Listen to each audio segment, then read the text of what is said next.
Exploring the future. Why future?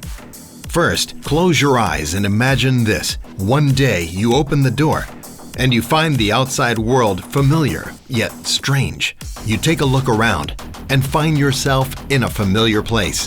The only difference being, this place has been covered with futuristic buildings and objects. Yes, you've traveled forward in time. Like many time travelers, you made it to the future. It's just that you aren't the only person in this world. There are other time travelers here just like you. How do you plan to survive in a world like this? Alright, now open your eyes. PubG Mobile has brought you to the futuristic Erangel. Let's embark on this future journey together. Actually, this story is where PubG Mobile version 1.5 originated. One day, our creative team leader asked us a very interesting question. If you traveled back in time one day, how would you survive? All kinds of answers were given. Then the team leader asked a second question. If you find yourself having traveled to the future one day, how would you survive? Nobody made a sound. Suddenly, someone said, "Then let's make a futuristic game." This person is none other than PubG Mobile's producer, Rick Lee. After some time, Rick raised his own question. If PubG Mobile became futuristic, what would it look like? While everyone was still pondering, Rick said, "Why don't we give it a shot?" "Yeah, let's give it a shot. Make it futuristic then. Let's make it." It was July 26, 2020, the day we decided to launch Project Future.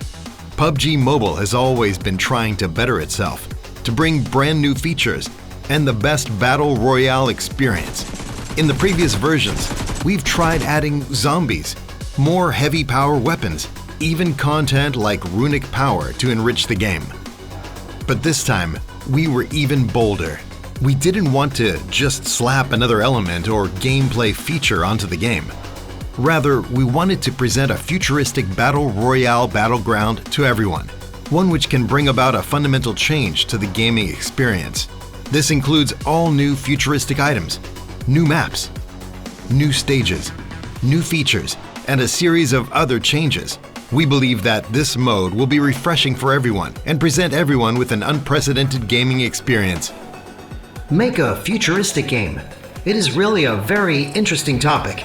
We don't want to mess with the basics of PubG Mobile. Instead, we want to build on the Battle Royale game mode and showcase a new futuristic side to PubG Mobile.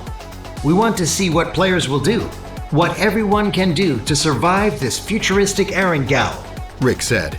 In the early stages of this project, a question was on the mind of everyone in the studio. What does PubG Mobile look like in the future? There's no one right answer. How the future looks like is different for everyone.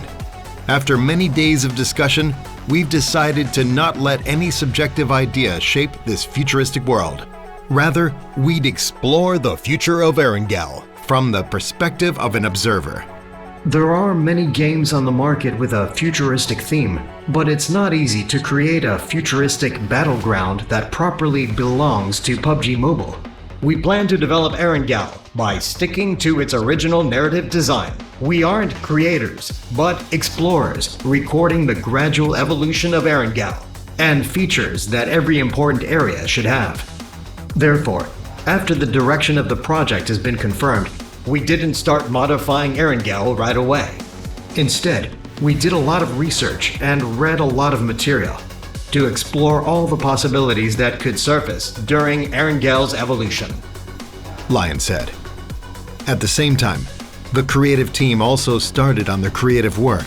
In order to explore a futuristic Erangel, we first had to know what happened on Erangel that propelled Erangel's evolution. We didn't want to affect the classic Erangel itself, so we came up with an what-if mode. It's like you have to find the most suitable universe in an infinite number of parallel universes, and then create stories that uniquely belong to it. In Cycle 1, our story begins from this what-if mode, Marquez said. In Cycle 1, a company named Dynahex appeared in Erangel and started conducting a series of scientific research on the island. For more efficient work, Dynahex gave Erangel an overhaul. According to Erangel's original layout, Dynahex built 6 new areas that each serve a different function to best suit different business needs. Cycle 1's story starts like this. We were very excited when we learned of this backstory. We combined our research results with Cycle 1's story and quickly decided on the 6 modified areas: Jorgopol, Sosnovka Military Base, Pochinki, School, Yaznaya Polyana, and Milta Power. Lionel said. The reason for these areas is that not only do the players love them, each area has its own specialty. As an established tech company, Dynahex would prioritize creating modules that are relevant to their businesses. Going back to the specialties mentioned, Dynahex decided to build a research center at the school where they'd be able to carry out their research. With the school as the core, the other roles are as follows: a security center to ensure the security of the island, a transportation hub to facilitate faster travel, a logistics center for packing and transporting manufactured goods, an automated harbor to export goods out of Erangel, and a resource center to support the state-of-the-art operation of the island. We think the changes Dynahex is making to the island are still in constant development. We don't want to hit everyone with an Erangel that has finished evolving, because not only should players have plenty of time to get used to major changes, the familiar feeling we have of Erangel might also disappear, and that's not what we want to see. As the saying goes, Rome wasn't built in a day. Hence, we divided Erangel's evolution into multiple stages, with what everyone can see being the first stage, Rick said. Dynahex just finished upgrading the major buildings in the areas, but the surrounding areas have not started their renovation yet. So we can see that it is an ongoing process starting from the center and radiating outward.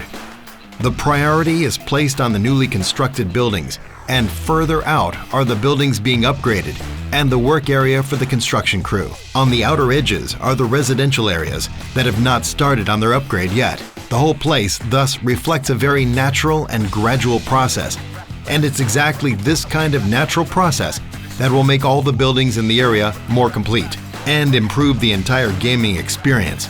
After deciding on the 6 major areas, the second question was raised. How should the 6 areas be upgraded?